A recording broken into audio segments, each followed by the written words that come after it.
some interactions. I did. When I was a kid, way back in the 70s, the Eastern-Western rivalry was the galvanizing football rivalry in the state of Kentucky.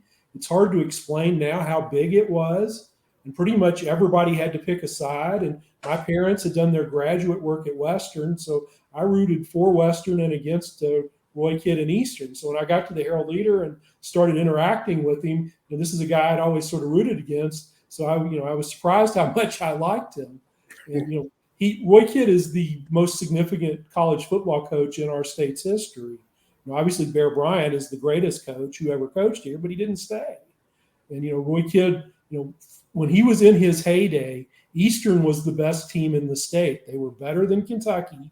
When Eastern won the D1, the 1AA championship the second time in '82, they went 13-0. And that same year, Kentucky was 0-10-1. Then I think it was 3 years later, Eastern played Louisville in the regular season finale, and Eastern won like 45-24. For that period of time in the early '80s, Eastern was the best team in our state, and that is a tremendous coaching achievement to do at an FCS school. And Roy Kidd, he interviewed for other jobs, but always ambivalently.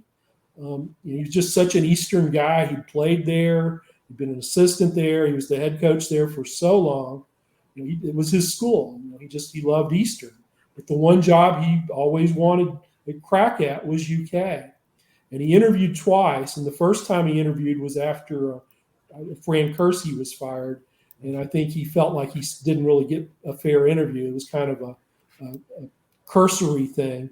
But the second time was when they hired Bill Curry, and he went in with as Roy explained to me, he went in with a really well thought out plan.